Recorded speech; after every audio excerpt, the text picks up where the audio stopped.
Coach, congrats on the victory tonight. If you can give us an opening statement about tonight's win.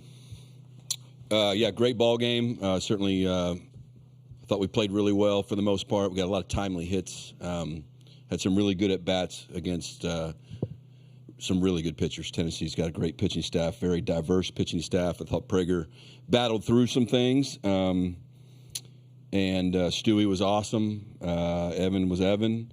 And Caden Kent just continues to play outstanding the back half of the season. So it's one win. We can't make it anything more than that.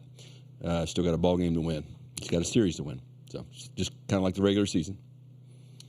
Thank you, Coach. We'll open up questions for Evan and Caden right now. We'll start 1 and 2 right there. Then we'll come over here.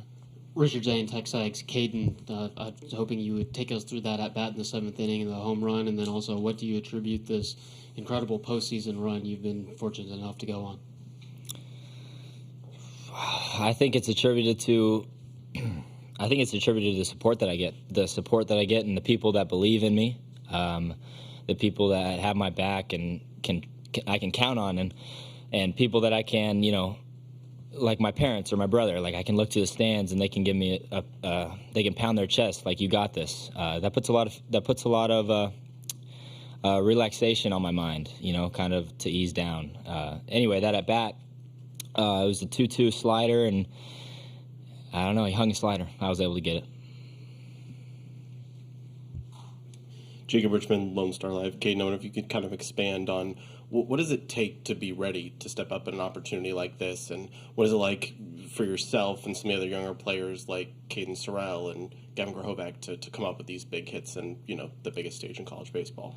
Yeah, I think we're even though they're young, I think we're past the young phase. Gavin Grohovac is so mature, so is Sorrell. They've had so much experience. They're good baseball players, and their brain works super well. So their ability to come out here and play is amazing. I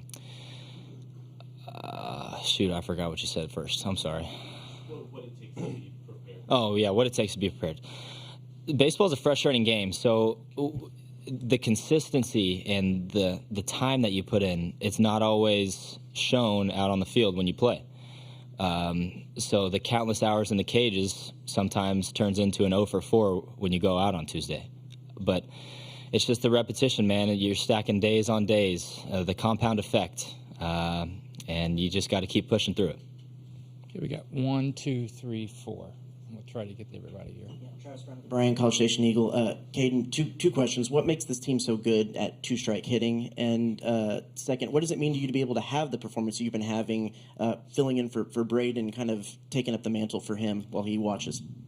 Yeah, two-strike hitting, we don't have a two-strike approach. Our approach the whole time is swing at strikes and take balls. As hard as that is, that's what we do. That's our mantra. That's what we fall back to. It means a lot, especially when you're playing in front of these fans. The 12th man is amazing. You've probably heard it. You're probably tired of hearing it. But they're real. They support us. They're just as a factor in winning games as we are. Jackson Reyes, Omaha World Herald. Evan, you come into the game after Tennessee hits the back-to-back homers and momentum's maybe shifting a little bit back towards their side. Can you just talk about coming to the game and that big of a moment and then shutting them down for the rest of the game? Yeah, it's just something that I've kind of been doing all year. Just kind of try to give my team the best chance to win. That's what pitchers are there for. And Max tells us all the time, if some guy comes in and doesn't have a good outing, the next guy can't do that. And so our job as a relief pitcher is to come in and pick the guys up in front of us. And just coming in that opportunity it was awesome just because the atmosphere was crazy. And it was College World Series. Like, everything's cool about it. So just staying present and going pitch to pitch is something that worked for me. We're going to go 1, 2, 3, 4. Ben Peck, NBC College Station. Caden, did you get to, I know you talked the Oregon Grand Slam, you kind of talked about how you were able to soak that in a little bit. Didn't know if this one you were able to because you really got a hold of it. And did you say anything to Coach that you were going to hit a bomb out there like you did? No, I didn't say anything, Coach. I don't want to. That's not. I'm not that confident, man. But no, I was able to. Yeah, right on the bases, I was able I was able to take it in. The bullpen was going crazy. The fans are so loud. These fans are amazing, man. I love playing in front of these fans. They help us out so much, and so much credit to them. Okay, right here. Tyler Shaw with KBTX. Evan, I know you've been in big moments and big stages before, but just what was your mindset and just how did it feel out there getting to close a championship series game? Mindset was just to win. Do anything that I can to help this team win, and that at the end of the day, that's what all of postseason is about: is doing things and doing my best ability to give my team the best chance to win. And so when I get the opportunity to go out and pitch, I just want to throw strikes, limit free bases. If they get hit, they get hit. Like it's baseball; it's going to happen. So you just got to keep going, pitch to pitch and strike to strike. Okay, last two questions for the players here and there. Carter Carls, 247 Sports. Evan, 7 of the 8 outs you recorded were strikeouts. What was working for you in that regard? And then at 46 pitches, how are you just feeling about potentially pitching tomorrow or Monday, if not tomorrow?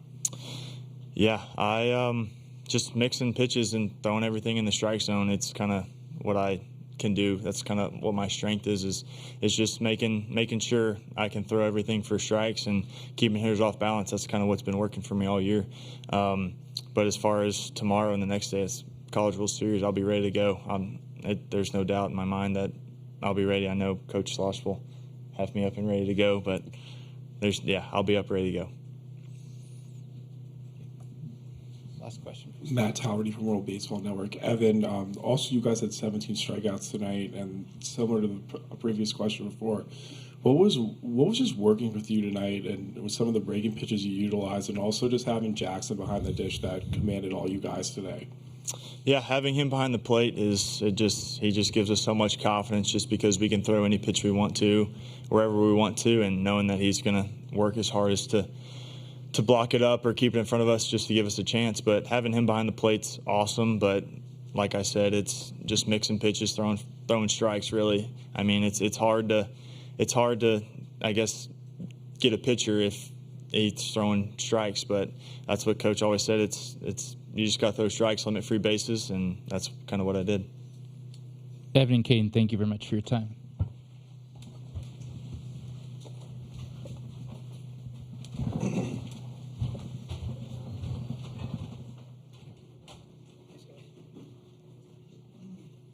We'll start with Aaron right here, and we'll go over here, then come back. Aaron, 51 baseball. Coach, you said earlier, Evan was Evan.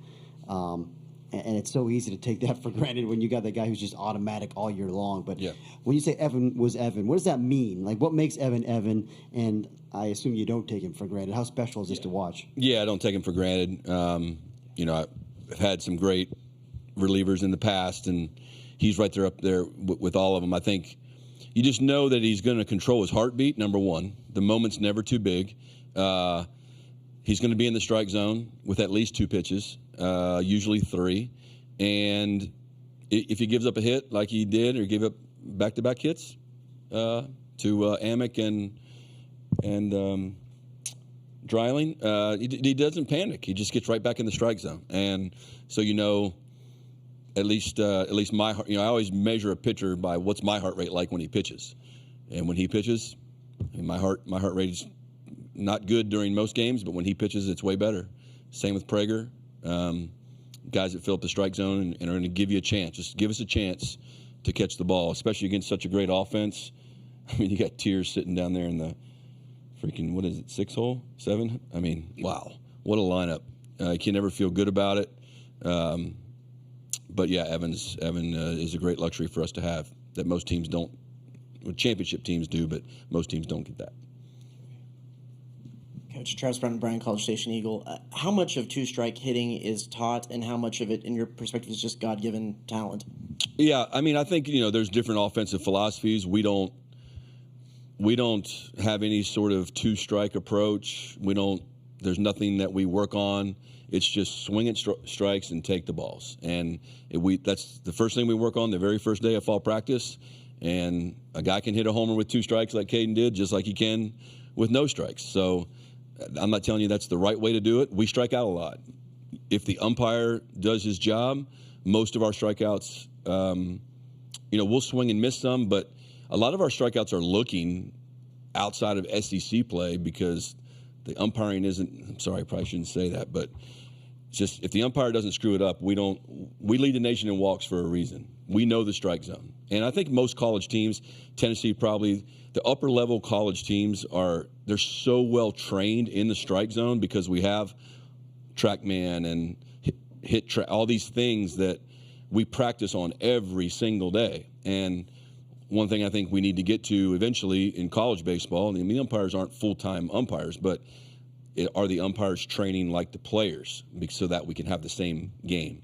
And but anyway, to answer your question, we don't have a real two-strike approach. It's just if it's a strike, you got to swing at it. And I think in a batting practice, sometimes when the ball, if they take a strike, that we say something to them. If they swing at a ball, we say something to them. And the compounding effect of that over time just leads us. We get in deep counts and hopefully take our walks, but can still fight and win with two strikes.